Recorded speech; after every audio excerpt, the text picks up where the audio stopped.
beda dengan kufur di sisi manusia. Itulah yang dimaksud kematian bagi manusia di sisi Tuhannya. Karena manusianya tidak pernah bisa lillahi ta'ala. Alhamdulillahirabbil alamin. Tapi kita jangan putus harapan bahwa para nabi dan para rasul pun juga begitu dahulu perjalanannya di dalam mencari Tuhannya. Bertapa ke gunung-gunung, ke gua-gua, hening di laut seperti Nabi Khidir dan sebagainya. Itulah cerita-cerita yang nyata atas diri kita.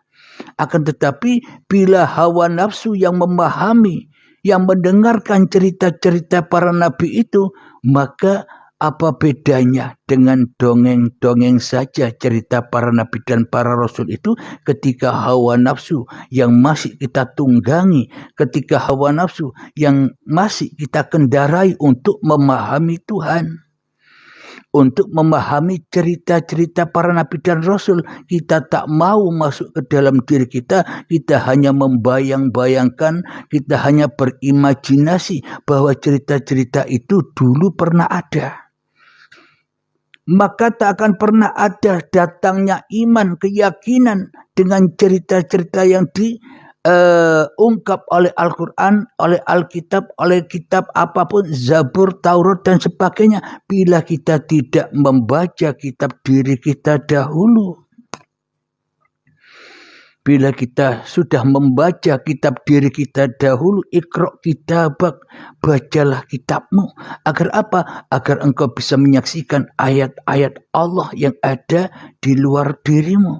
Jadi bila kita mengkaji, membaca diri kita sendiri, maka akan memahami, ternyata semua yang ada, jangankan kitab Zabur, Taurat, Injil, Al-Quran, bahkan alam semesta ini pun juga kitab-kitabnya Allah. Baik alam semesta yang ada di luar diri kita dan alam semesta yang ada di dalam diri kita, semuanya itu hanyalah ayat-ayat Allah, bukan cerita hawa nafsu.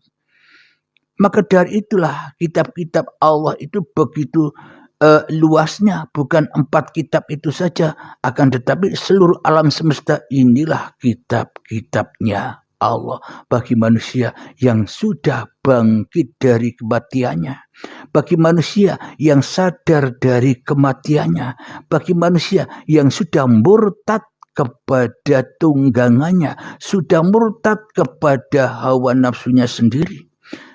Ketika manusia sudah meninggalkan diri manusianya sendiri, mengembara mencari Tuhan, maka manusia wajib berkendarakan, wajib menunggangi Tuhannya. Maknanya harus dengan Tuhannya, jangan dengan hawa nafsunya.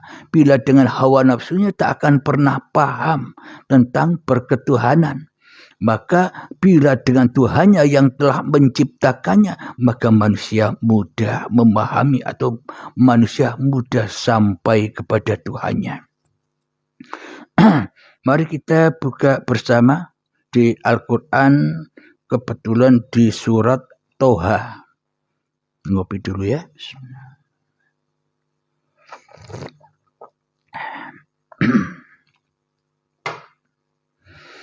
Kita buka di surat Toha ayat yang ke-9,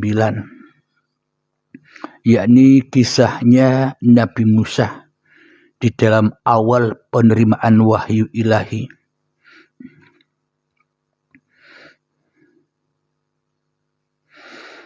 A'udzu billahi minasy syaithanir rajim. Bismillahirrahmanirrahim.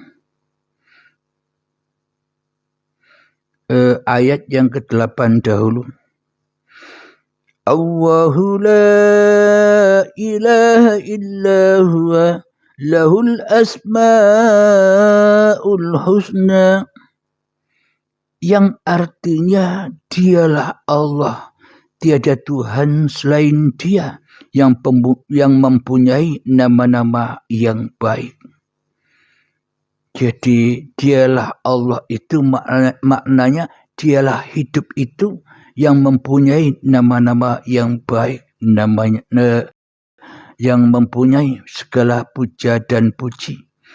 Jadi bila manusia masih menyadari di dalam dadanya masih bertunggangkan, masih mengendarai kepahaman hawa nafsunya sendiri, maka tak akan pernah tahu nama-nama Allah yang lain. Semuanya nama-nama itu bergantung kepada nama diri manusianya. Dan seolah-olah Allah itu punya sifat, tapi ternyata manusianya sudah merampas sifat-sifatnya Allah dari Allah. Karena manusia memakai, menunggangi, berkendara dengan hawa nafsunya, sehingga sifat wujud dipakai manusianya, diambil oleh manusianya, dirampok oleh manusianya yang merasa dirinya yang paling wujud. Sehingga sifat hidup dirampok, digarong, dibegal oleh manusianya, diakui sebagai hidup ini, sebagai hidup manusianya. Kita sifat melihat, sifat mendengar dan berkata, semuanya digarong, semuanya dicuri, semuanya dirampok dari pemiliknya. Sehingga manusianya tidak terasa selama ini menjadi Tuhan-Tuhan bagi masing-masing diri manusianya di hatinya. Jadi manusianya takkan pernah bisa menyaksikan ayat-ayat atau menyaksikan nama-nama Allah. Kita lanjutkan. Wa hal ataka hadithu Musa. Dan apakah telah sampai kepadamu kisah Musa?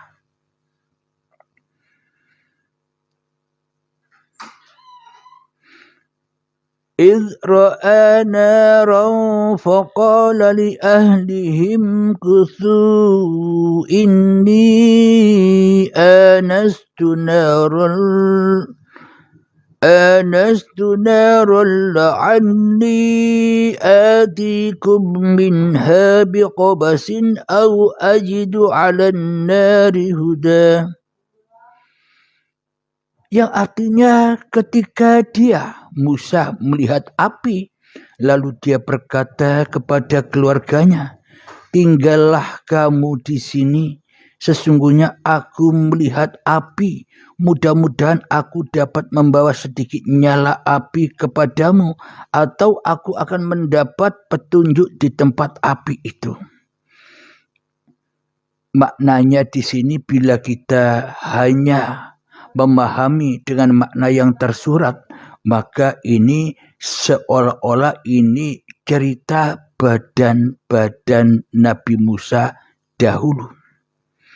Seolah-olah badan Nabi Musa, wujud Nabi Musa, hidup Nabi Musa bercerita atau meriwayatkan seperti itu zaman dahulu.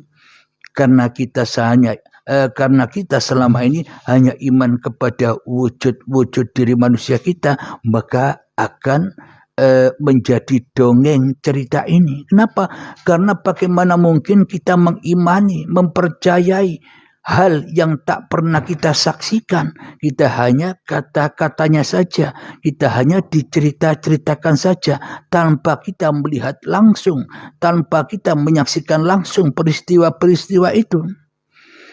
Jadi bila kita ingin menyaksikan peristiwa yang ada di dalam Al-Quran, bila kita ingin menyaksikan langsung peristiwa Nabi Musa yang kita kaji ini, ketika Musa melihat api, lalu dia berkata kepada keluarganya, tinggallah kamu di sini, sesungguhnya aku melihat api, mudah-mudahan aku dapat membawa sedikit nyala api kepadamu, atau aku akan mendapat petunjuk di tempat api itu. Maknanya apa?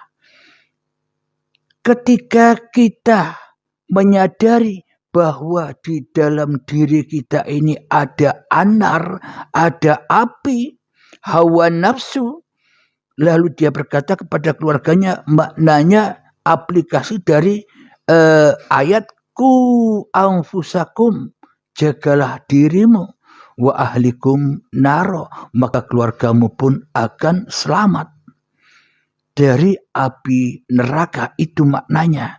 Maknanya kita menyadari bahwa selama ini kita bertuhan, bahwa selama ini